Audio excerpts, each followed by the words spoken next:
Bangladesh Saint Vincent থেকে অ্যান্টিগায় চলে এসেছে। আজ যেই মাঠটায় আসলে দক্ষিণ আফ্রিকা এবং যুক্তরাষ্ট্র খেলবে, আমরাও শুক্রবার ভোরে এই একই মাঠে খেলবো, হয়তো উইকেটটা একটু ভিন্ন থাকবে, কিন্তু মোটা দাগে আচরণ তো আসলে একই রকম আমরা দেখতে পাচ্ছি অন অ্যান্ড অফে এরকমই। বাংলাদেশের জন্য এই মাঠ, এই ধরনের কন্ডিশন কতটা সুটেবল হবে?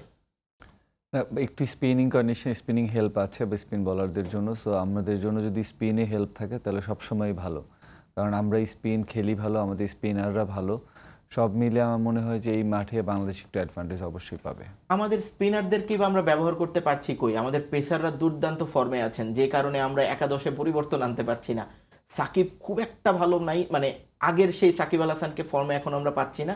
রিশাদ লেগ স্পিন, মানে আমরা যে কারণে তানভীরকে ক্যারি করলাম যে ওয়েস্ট ইন্ডিজের পিছে, কিন্তু আমাদের পেসারদের অতিরিক্ত ভালো পারফরমেন্সের কারণে তো আমরা স্পিনার ইউজই করতে পারছি না। না, আলহামদুলিল্লাহ ওরা খুব ভালো করছে মাশাআল্লাহ। সো আমি বলবো যে আপনার স্পিনাররা হচ্ছে আগে বাংলাদেশে মানে বোলিং ডিপার্টমেন্ট ডমিনেট করতে স্পিনাররা, এটা কিন্তু খুব ভালো সাইন যে এখন পেস বলাররা এখন সব কিছু মানে বোলিং ডিপার্টমেন্টে ডমিনেট করছে। মুস্তাফিজ দুর্দান্ত ফর্মে আছে, আর তাসকিন ভালো বোলিং করছে, সাকিব লাস্ট ম্যাচে খুবই ভালো বল করেছে। নগদের কাছে সব গ্রাহকই প্রিয়, তাই তো সারা দেশে ক্যাশ আউট চার্জ সবচেয়ে কম। সাথে আমি বলব অ্যাজ এ বোলিং ইউনিট আপনি যদি বলেন বাংলাদেশের যে ধরনের বোলিং ইউনিট আছে, আমরা এই ধরনের কন্ডিশনে খুবই ভালো করব। অস্ট্রেলিয়ার যেই ব্যাটিং লাইন আপ, সেটার জন্য অনেকেই বলছেন একাদশে একটা পরিবর্তন দরকার, শরীফুলের ইনক্লুশনটা প্রয়োজন। শরীফুল এখন যেহেতু বল লেফট সাইড থেকে বলটাকে ভেতরে ঢুকাতে পারে, ওই ডেলিভারিটা সে এখন আয়ত্ত করতে পেরেছে, প্রয়োজন। কারণ ট্রেভিস হেড আছেন, উপরের দিকে যারা খেলছেন, মিচেল মার্শ খেলছেন, সবার জন্যই একটু সমস্যা ক্রিয়েট করতে পারেন শরীফুল। আপনাকে যদি বলি, এখন আপনার পেস অ্যাটাক যেভাবে পারফর্ম করছেন, আপনার স্পিনারদের মধ্যে সাকিব আল হাসান অলরাউন্ডার বাদ দিলে রিশাদ হোসেন যে পারফর্ম করছেন, এই বোলিং অ্যাটাকটাকে কি পরিবর্তনের কোনো জায়গা আছে? এটা আপনি যদি দেখেন যে ওদের ডেভিড ওয়ার্নার আর হচ্ছে ট্রেভিস হেড দুজনেই লেফটি শুরুর দিকে। সো ওরা কিন্তু একটা ম্যাচে 6 ওভারে 70 না 80 রানের মতো করেছে, 8 রান করেছিল এই মাঠে।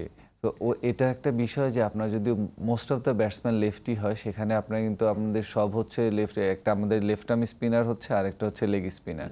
তো আমাদের অপশন না ওই দিক দিয়ে আবার সুবিধা হচ্ছে কি, আমাদের মাহমুদুল্লাহ ওখানে আছে, ও যদি মানে একটু যথেষ্ট ভালো বোলিং করছে ও, তো আমরা ওকে ইউজ করতে পারবো। পেস বোলারদের ক্ষেত্রে মানে মুস্তাফিজকে আমরা শুরুতে আনছি না। মুস্তাফিজ মূলত আমাদের পাওয়ার প্লে লাস্ট ওভার এবং পরবর্তীতে ডেথ ওভারগুলোতে স্পেশালিস্ট হিসেবেই তাকে রাখা হচ্ছে। শুরুতে যেহেতু দুই পাশেই লেফটি থাকছেন, পরবর্তীতেও বেশ কয়েকজন লেফটি আছেন, মানে শরীফুলের ইনক্লুশনটা তো প্রয়োজন, এখন দলের প্রয়োজন। কিন্তু এই মুহূর্তে আবার উইনিং কম্বিনেশন ভাঙা নিয়ে একটা কথা আসবে, কি মনে হয়? উইনিং কম্বিনেশন ভাঙ্গা নিয়ে বা কোনো কিছু নিয়ে এইসব আমার মনে চিন্তা করার কোনো মানে বিষয়ই না এটা, কারণ আপনার অপোনেন্ট তো ডিফারেন্ট। এই ডিফারেন্ট অপোনেন্টের এগেনস্টে আপনার কোন প্লেয়ারগুলো সুইটেবল হবে আপনি অবশ্যই তাদেরকে পিক করবেন। ব্যাটিং নিয়ে কি বলবেন? মানে পুরো ওয়ার্ল্ড কাপের আগে থেকে একেবারে জিম্বাবুয়ে সফর থেকে যদি ধরি, মাথা ব্যথার মূল কারণ একেবারে স্পেসিফিক করে যদি বলি, টপ অর্ডারের তিনজন। ওপেনিংয়ে তানজিদ তামিম মনে নফে হয়তো বা রান পাচ্ছেন, কিন্তু সেটাও খুব একটা কাজে আসছে না।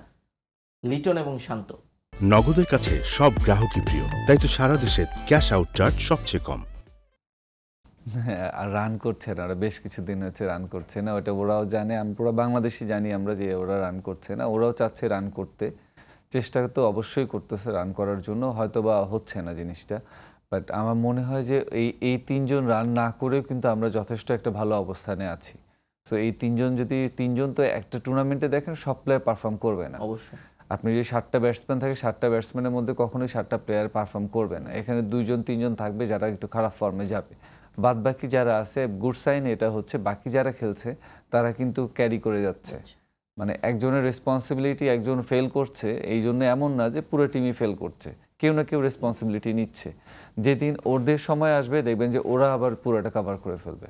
বোলিং নিয়ে কথা বলছিলাম, আবার একটা কথা হঠাৎ মনে পড়লো, জাকের আলী অনেককে ড্রপ দিয়ে শেখ মেহেদীকে কি ট্রাই করা উচিত না অস্ট্রেলিয়ার সঙ্গে? একটা off spinning allrounder. Jaker Ali, আমার মনে হয় জাকের আলী থাকলে হয় কি আপনার ব্যাটিং ডেপথটা একটু বাড়ে। তো যে ধরনের উইকেটে আমরা খেলবো আপনি তো আগের থেকে প্রেডিকশন করা যাচ্ছে না যে উইকেট এমন হবে বা এমন হবে এরকম যদি হতো তাহলে আরেকটা ডিফারেন্ট ইস্যু ছিল। যেহেতু প্রেডিক্ট করা যাচ্ছে না, আপনার ব্যাটিং ডেপথ যদি একটু বেশি হয়, আপনার রিয়াদ ওখানে আছে অফ স্পিন করার জন্য। সো আমার মনে হয় যে জাকির আলীকে যদি টিমে রাখেন, আপনি রিয়াদকেও বোলিং ইউজ করতে পারছেন, ব্যাটিং ডেপথ তো বাড়বে। সাকিব আল হাসান ফর্ম নিয়ে অনেক কথা হয়েছে, একটা ম্যাচে তিনি ফেরার একটা ঝলকও দেখিয়েছেন, Nepal match on and of ছিল। সাকিবকে নিয়ে কি বলবেন, ব্যাটিং বোলিং দু সাইডে? সাকিব আসলে এমন একজন প্লেয়ার, বাংলাদেশের জন্য এত কিছু করেছে ও, বাংলাদেশের মানুষের এক্সপেকটেশন ওর প্রতি এত হাই। সাকিবের যেগুলো মানে যে পারফর্ম এখন করছে, আপনি নর্মাল কোনো প্লেয়ার যদি এই ধরনের একটা ম্যান অফ দ্য ম্যাচ হতো ওয়ার্ল্ড কাপে, ব্যাটিংয়ে যদি একটা 50 করতো, বোলিংয়ে যদি একটু এরকম কম রান দিত, আমরা অনেক খুশি হয়ে যেতাম, কিন্তু সাকিব জন্য আমরা খুশি না। সো ওর জানে যে মানুষের এক্সপেকটেশন ওর প্রতি কত হাই, সো অবশ্যই এই ধরনের পারফরমেন্স। ভাই অনেক ধন্যবাদ। আমরা আশা করব আজকের ম্যাচটা, পরবর্তী ম্যাচটা সবগুলোই বেশ টান টান উত্তেজনার ম্যাচ হবে, মানুষ যাতে টি-20-র মজাটা আসলে পায় এবং বাংলাদেশ ইনশাল্লাহ ভালো করবে।